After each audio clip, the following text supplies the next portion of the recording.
let's dwell on that because you Okay. you made the comment that what brought us together for this podcast Sure. was the question Mr. Tanner asked Yes. on the last podcast. Do you remember your question? Yes. Why don't you restate it and let's talk about it. Okay, my question was I didn't understand why the Christians wanted to help the Jews if the Jews historically had killed Christ. Great. Excellent question. And I that's what brought me to David. I was like, David, Tanner had a question. It needs to be answered adequately, please. So we can go on for like a long time, but essentially to keep it at a high level and kind of frame it correctly, a question like that reveals really a lack of understanding of the basic framework of biblical redemption. Okay. And what it is, it omits completely. So when someone pinpoints that and kind of makes you obsessed and focus on like this one fact, what they're missing big time is the fact that the the biblical narrative and worldview posits that mankind fell and rebelled against God, and so you have this redemptive story. You have the covenant with Abraham. From Abraham comes Israel, the nation of Israel, the people of Israel, and Jesus was one of them. He was a Jewish man who grew up as a Torah observant Jew, and so A forth and rabbi, so on. a Rabbi, rabbi, rabbi, exactly. The 12 so-called disciples were all basically Jewish. Talmidim. They were students of the rabbi, right? But here's the biggest kicker. You got a Hebrew word there. That was It's very good. exactly.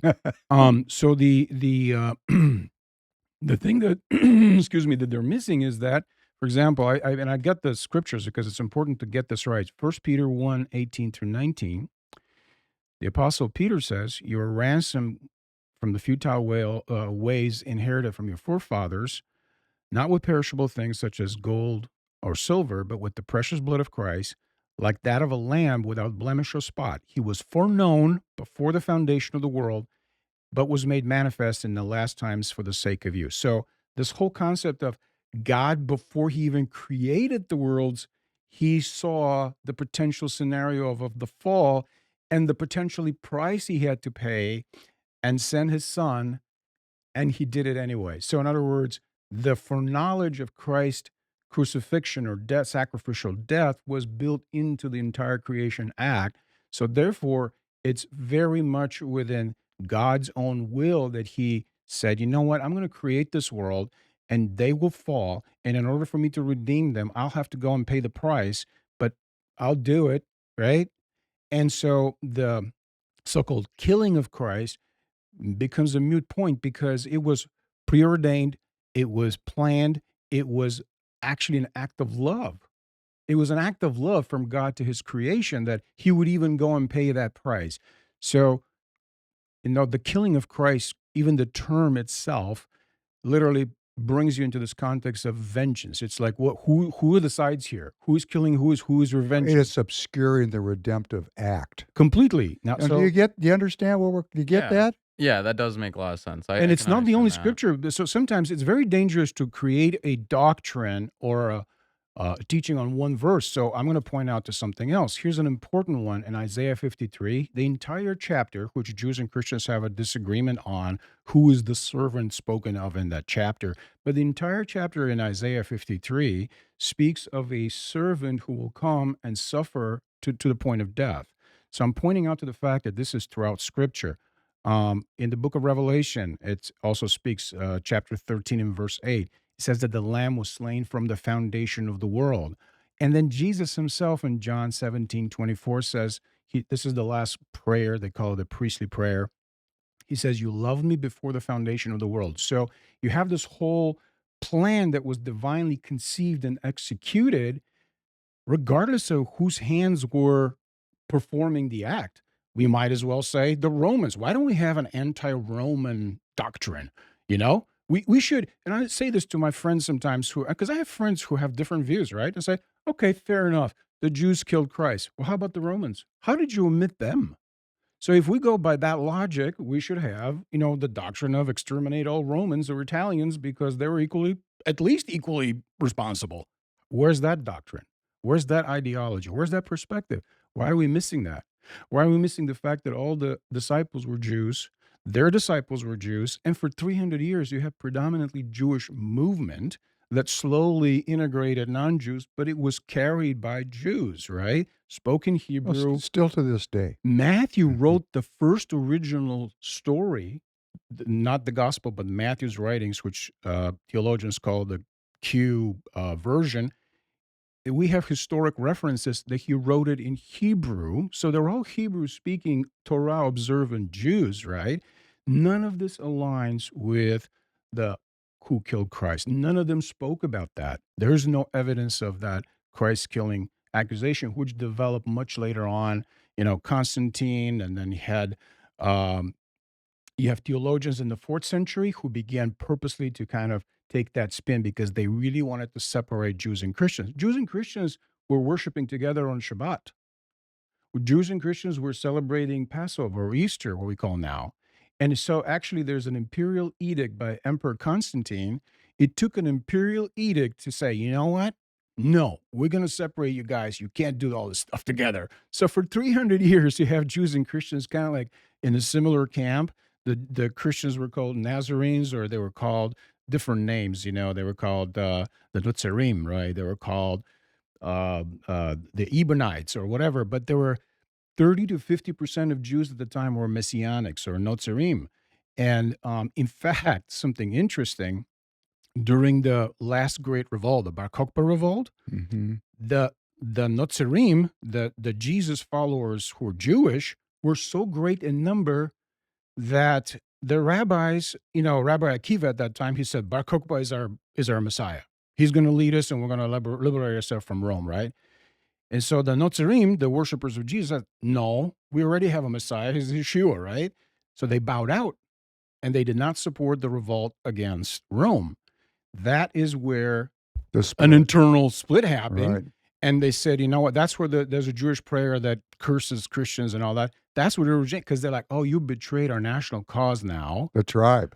because you're not going to follow Bar Kokhba as a Messiah. You're going to follow your own Yeshua. So these are internal things that were happening through the centuries, but there was never a Christ-killing accusation, right? The other thing that it omits, the foreknowledge and the plan of God for this to happen is a big one, right? How can you develop a Christ-killing doctrine if God himself said, I'm going to sacrifice myself out of love? And whose hands were on the Messiah at that time? Tanner, really the reality, who killed Christ? We all did. Because if he came to die for the sins of the world, guess what? The sin of the world is what pinned him on that cross.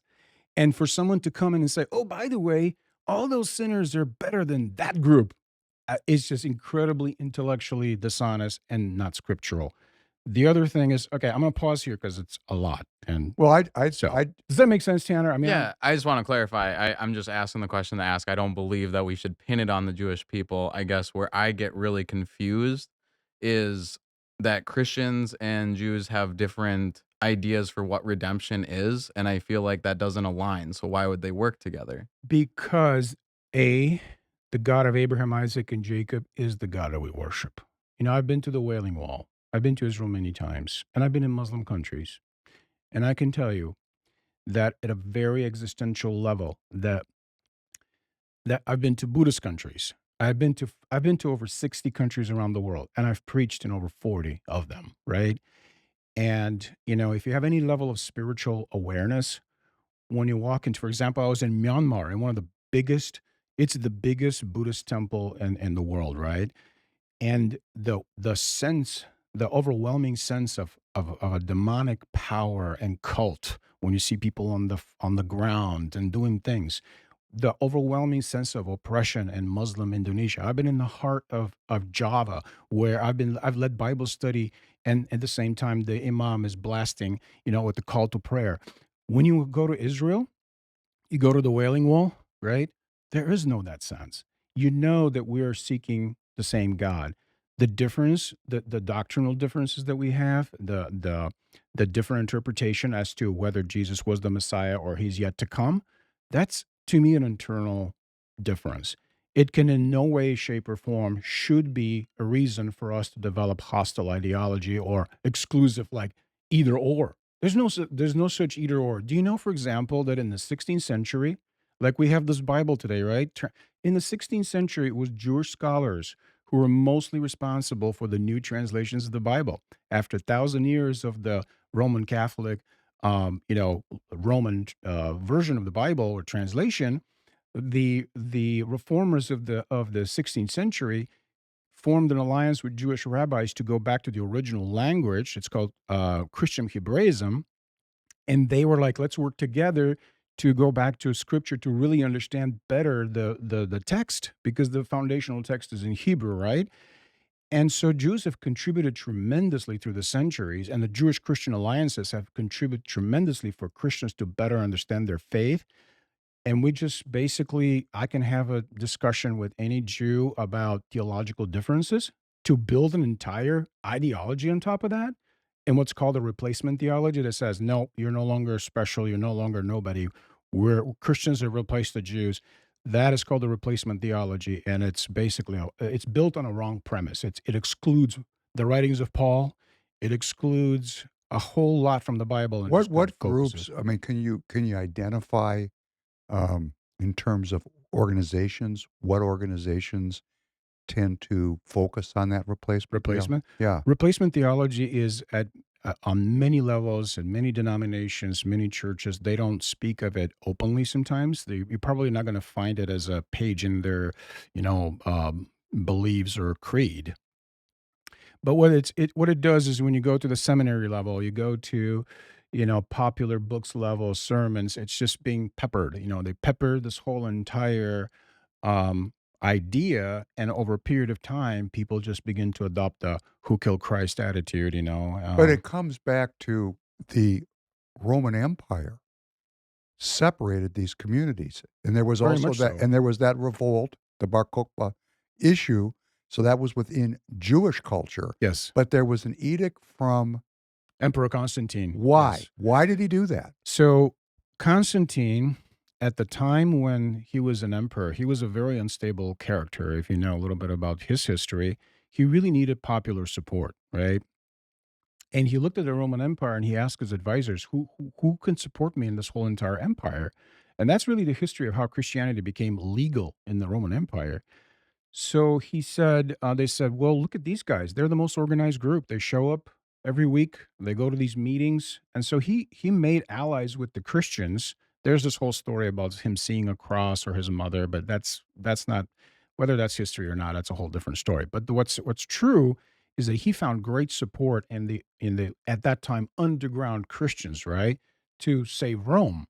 Now, also, if you read Saint Augustine, the City of God, particularly, which is a very voluminous, it's like 900 pages, and I recommend it to everyone, but it's pretty serious reading, right? You can really understand from Saint Augustine's writing the heart of a Roman who's also a Christian. Like these people love Rome the way we love America today. I kid you not. Like if you read Augustine, you will see that to them, to be a Roman was a big deal, right? This was the civilization. These are the guys who built aqueducts, right?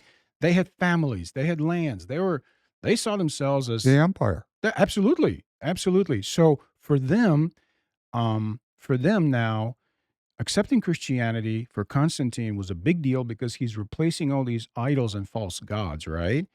And so essentially, part of the reason Christian theologians at that time saw the Jews as a problem is because they're competing ideology to what was a empire strengthening 'Cause you had group. this group of Jewish revolutionaries that were fighting the empire. Well, and they were always a thorn in someone's butt, right? They were like, "No, well, you guys believe all this, but now we got our own idea." So, as far as I'm concerned, I like that. I like people who are contrarian by nature. I'm like, "Really? You don't believe the same as me? Tell me why," right? But not all people are like that.